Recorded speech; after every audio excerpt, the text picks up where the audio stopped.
عرب کی وہ بنجر زمین جہاں نہ کھیتی تھی، نہ دریا، نہ ہی بظاہر کوئی مادی وسائل، وہاں قریش کا قبیلہ آخر کیوں سب سے زیادہ محفوظ اور خوشحال تھا؟ کیوں پورا عرب ان کا احترام کرتا تھا؟ ان سوالات کا جواب صرف تاریخ میں نہیں بلکہ اللہ کی اس خاص نصرت میں ہے جس کا آغاز واقعہ فیل سے ہوتا ہے۔ قریش کے انعامات کو سمجھنے کے لیے سورۃ الفیل کے پس منظر کو سمجھنا لازم ہے، کیونکہ ان دونوں صورتوں کا آپس میں وہی گہرا تعلق ہے جو سورۃ الفلق اور سورۃ الناس کا ہے۔ آج کی اس ویڈیو میں ہم دیکھیں گے قریش کی تاریخ، واقعہ فیل کا مفصل پس منظر اور جانیں گے کہ بغیر مدافعت کے معجزہ کب آتا ہے۔ ہم سورہ قریش، سورۃ الفیل کے باہمی ربط اور ان کی تفسیر اور عملی نکات کا جائزہ لیں گے۔ واقعہ فیل کی جڑیں یمن کی تاریخ سے جڑی ہیں۔ قبیلہ حمیر کا آخری بادشاہ ذو نواس جو کہ مشرک تھا، اس نے اپنے زمانے کے سچے نصرانیوں یعنی کہ اہل ایمان پر ظلم ڈھائے اور انہیں خندقوں میں گرا کر شہید کر دیا، جس کا ذکر سورہ بروج میں اصحاب الاخدود کے نام سے آتا ہے۔ اس قتل عام سے صرف ایک شخص دوس ذو ثعلبان بچ نکلا، جو فریاد لے کر کیسر روم کے پاس پہنچا۔ چونکہ کیسر خود نصرانی تھا، اس نے حبشہ کے بادشاہ نجاشی کو خط لکھا کہ ان مظلوموں کا بدلہ لیا جائے۔ نجاشی نے اریات اور ابو یکسوم ابرہہ کی سرکردگی میں ایک عظیم الشان لشکر روانہ کیا۔ اس لشکر نے یمن کو فتح کیا۔ ذو نواس ڈوب کر مر گیا اور پورے یمن پر حبشہ کا قبضہ ہو گیا۔ کچھ عرصہ بعد اریات اور ابرہہ میں بھی جھگڑا ہو گیا۔ ابرہہ نے اریات کو قتل کر دیا اور یمن کا خود مختار بادشاہ بن بیٹھا۔ جب نجاشی کو اریات کے قتل کی خبر ملی تو وہ شدید غصہ ہوا، مگر ابرہہ نے اپنی وفاداری کا ثبوت دینے کے لیے یمن کے شہر صنعاء میں ایک عظیم الشان گرجا گھر بنایا اور نجاشی سے کہا کہ یہ میں نے خاص تمہارے لیے بنوایا ہے، ایسا کلیسا جس کی مثال دنیا میں نہ تھی۔ یہ گرجا اتنا اونچا تھا کہ اس کی چوٹی دیکھنے والے کی ٹوپی گر جاتی تھی، اسی لیے عرب اسے القلیس یعنی ٹوپی گرا دینے والا کہتے تھے۔ ابرہہ کا ارادہ یہ تھا کہ عربوں کا رخ کعبہ سے پھیر کر اس گرجے کی طرف کر دیا جائے۔ اس نے پورے ملک میں منادی کروا دی کہ اب کعبہ کا حج نہیں ہوگا بلکہ لوگ القلیس کا حج کریں گے۔ یہ بات عربوں کو خصوصاً عدنانی اور قحطانی قبائل کو بہت ناگوار گزری۔ روایت یہ ہے کہ ایک عرب نے غصے میں آ کر رات کے وقت اس کلیسا میں غلاظت کر دی۔ جب ابرہہ کو یہ معلوم ہوا تو اس نے اسی کو بہانہ بنایا اور آپے سے باہر ہو کر قسم کھائی کہ وہ مکہ جا کر کعبے کی اینٹ سے اینٹ بجا دے گا۔ مکہ کی طرف اس نے اپنی پیش قدمی کی تیاری شروع کی۔ 60,000 کا لشکر جرار اور محمود نامی ایک عظیم ہاتھی، بعض روایات کے مطابق اس ہاتھی کے ساتھ 8 یا 12 ہاتھی اور مزید تھے، وہ لے کر مکہ کی طرف روانہ ہو گیا۔ اس کا منصوبہ یہ تھا کہ ہاتھیوں کے ذریعے کعبے کی دیواروں کو جڑ سے اکھاڑ دے گا۔ راستے میں اسے 2 بڑی مزاحمتوں کا سامنا کرنا پڑا۔ پہلے ایک یمنی سردار ذو نفر نے عربوں کو جمع کیا اور فیصلہ کیا کہ اس کا مقابلہ کیا جائے گا، مگر قدرت کو کچھ اور ہی منظور تھا۔ انہوں نے شکست کھائی اور وہ قید ہو گیا۔ اس کے بعد قبیلہ حشم کے سردار نفیل بن حبیب خشمی نے بھی ڈٹ کر مقابلہ کیا، مگر ابرہہ کی مادی طاقت کے سامنے وہ بھی نہ ٹھہر سکے اور نفیل کو راستہ بتانے کے لیے قید کر لیا گیا۔ جب یہ لشکر طائف پہنچا تو قبیلہ ثقیف نے خوف کے مارے ویسے ہی صلح کر لی اور اپنے بت لات کو بچانے کے لیے ابرہہ کی خوب آؤ بھگت کی اور اسے راستہ بتانے کے لیے ابو رغال نامی شخص تحفتاً ساتھ دے دیا۔ مکہ کے قریب جب یہ المغمس کے مقام پر پہنچا تو وہاں پہ اپنی تمام تر 60,000 لشکر اور ہاتھیوں کے ساتھ ابرہہ نے وہاں پڑاؤ ڈالا اور مکہ والوں کے اونٹ قبضہ میں لے لیے، جن میں عبد المطلب کے بھی 200 اونٹ تھے۔ ابرہہ نے اپنا قاصد داتا بن حمیری یا حدناتا حمیری مکہ بھیجا کہ مکہ کے سردار کو میرے پاس لے کر آؤ۔ جب عبد المطلب ابرہہ کے پاس پہنچے تو وہ ان کی روبدار شخصیت سے اتنا متاثر ہوا کہ تخت سے نیچے اتر کر ان کے ساتھ فرش پر بیٹھ گیا اور اپنے مترجم کو کہا کہ ان سے پوچھو کہ یہ کیا چاہتے ہیں۔ عبد المطلب نے کہا کہ مجھے میرے اونٹ واپس کر دو۔ ابرہہ نے جب یہ مطالبہ سنا تو وہ بہت حیران ہوا اور کہا، میں تمہارا کعبہ ڈھانے آیا ہوں اور تم اپنے اونٹوں کی فکر کر رہے ہو؟ عبد المطلب نے وہ تاریخی جواب دیا جو توکل کی انتہا ہے۔ عبد المطلب نے کہا، اونٹ میرے ہیں اس لیے میں ان کا مالک ہوں، اور اس گھر یعنی کعبہ کا بھی ایک مالک ہے، ایک رب ہے، اور وہ خود اپنے گھر کی حفاظت کرے گا۔ ابرہہ سے مکالمے کے بعد جب حضرت عبد المطلب واپس مکہ پہنچے تو انہوں نے قریش کو پہاڑوں کی گھاٹیوں میں پناہ لینے کا حکم دیا، لیکن خود ان کا دل کعبے کی جدائی اور اس کی بے حرمتی کے تصور سے تڑپ رہا تھا۔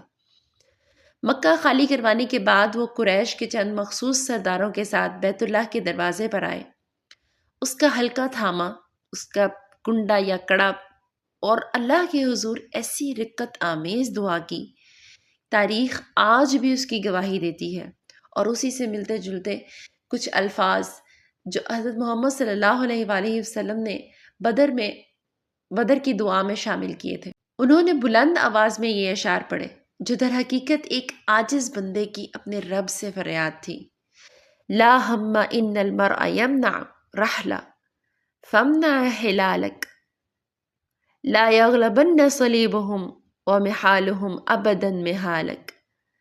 اے اللہ، ایک معمولی انسان جس طرح اللہ نے کعبہ کو اور ہاتھیوں سے سامان بچایا، کی حفاظت وہ آج کرتا بھی ہے، اپنے دین کی بس حفاظت پر تو بھی قادر اپنے ہے، گھر کی حفاظت لیکن وہ فرما۔ ہمارا امتحان لیتا ہے ان کا کہ ہم سلیب اپنی اور ان وسعت کی کے مطابق تدبیریں کبھی تیری رمی کے تدبیر لیے اور تیری کتنا قوت پر تیار غالب ہیں۔ نہ آنے پائیں۔ ایک اور روایت میں ان کے الفاظ ملتے ہیں، اے میرے رب، میں ان کے مقابلے میں تیرے سوا کسی سے امید نہیں رکھتا۔ اے میرے رب، اپنے اس گھر کی حفاظت فرما، اس گھر کا دشمن تیرا دشمن ہے، اسے اپنا گھر تباہ کرنے سے روک دے۔ یہاں ایک بہت حساس اور اہم نکتہ ہے جسے سمجھنا بہت ضروری ہے۔ بہت سے لوگ حضرت عبد المطلب کی اس جملے بعض لوگ عبد المطلب کے اس جملے کہ اس گھر کا ایک رب ہے جو اس کی حفاظت کر لے گا کو غلط معنی دیتے ہیں۔ یہ جملہ کسی بے اہمیتی یا غیرت کی کمی یا بے حسی کا نتیجہ ہرگز نہ تھا، بلکہ اس کے پیچھے 3 بہت بڑے حقائق چھپے تھے۔ گہرا قلبی صدمہ تھا ان کو۔ ایسا نہیں تھا کہ انہیں کعبہ کی حرمت کا احساس نہیں تھا۔ تاریخ بتاتی ہے کہ جب وہ دعا کر رہے تھے تو ان کی آواز میں لرزہ تھا، دل غم سے نڈھال تھا اور آنسو آنکھوں سے جاری تھے۔ وہ اللہ کے گھر کو دشمن کے رحم و کرم پر چھوڑ کر جا رہے ہیں، لیکن وہ جانتے تھے کہ مادی طور پر مقابلہ کرنا پورے قبیلے کی نسل کشی کا سبب بنے گا۔ دوسرا یہ کہ عبد المطلب کی غیرت و حمیت کا یہ عالم تھا کہ انہوں نے ابرہہ کی آنکھوں میں آنکھیں ڈال کر بات کی، لیکن ایک بہت سمجھدار قائد کی حیثیت سے وہ جانتے تھے کہ جذباتیت میں آ کر 60,000 کے مسلح لشکر اور ہاتھیوں کے سامنے نہتے لوگوں کو کٹوا دینا بہادری نہیں ہے بلکہ نادانی ہے۔ انہوں نے اپنی غیرت کو حکمت کے تابع کر دیا تھا۔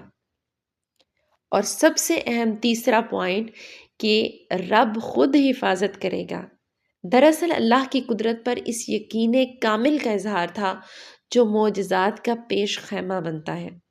جب بندہ اپنی آخری حد تک کوشش کر لے، اب مزاحمت کے لیے ان کے پاس مادی وسائل تو تھے نہیں، لیکن دعا، گریہ وزاری اور لوگوں کو محفوظ مقام پر منتقل کر لینا، تو پھر وہ اپنا معاملہ اللہ کے سپرد کر دیتا ہے۔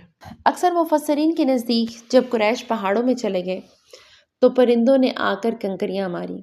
یہاں ایک بہت گہرا سوال پیدا ہوتا ہے، اور یہ خود سب سے پہلے میرے ہی ذہن میں آیا کہ جنہوں نے مزاحمت کی یعنی کہ ذو نفر اور قبیلہ خشم کا نفیل، انہیں شکست ہوئی، اور جنہوں نے ہاتھ جھاڑ لیے یعنی کہ قریش، ان پر معجزہ کیوں اترا؟ کیا یہ اللہ کی سنت کے خلاف نہیں؟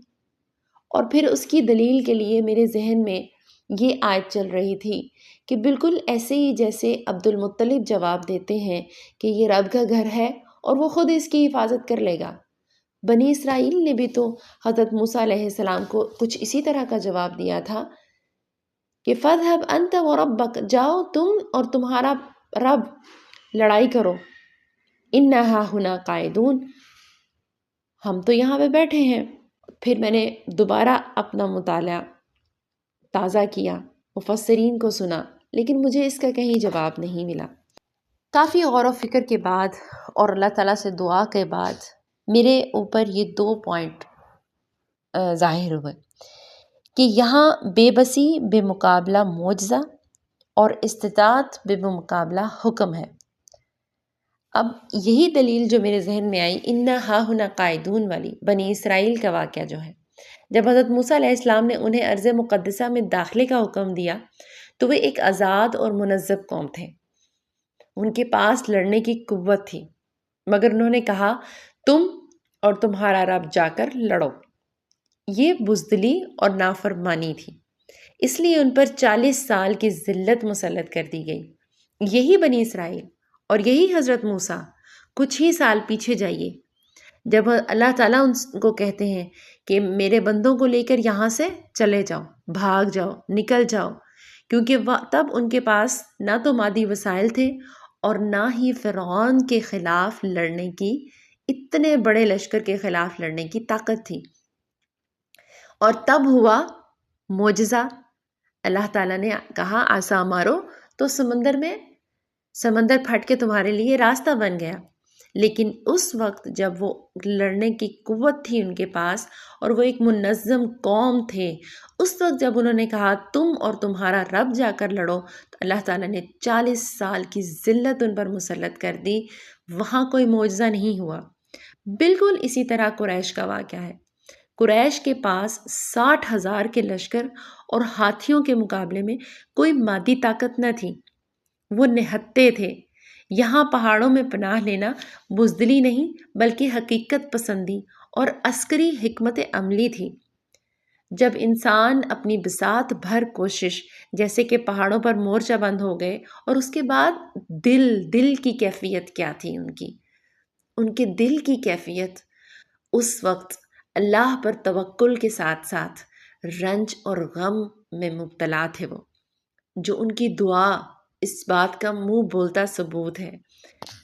معجزہ کب آتا ہے؟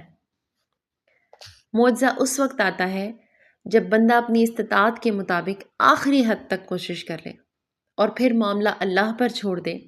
سمندر تب پھٹتا ہے جب موسیٰ دریا کے کنارے پہنچ جاتے ہیں، اور ابابیل تب آتے ہیں جب قریش اپنی بے بسی کا اعتراف کر کے کعبہ اللہ کے سپرد کر دیتا ہے۔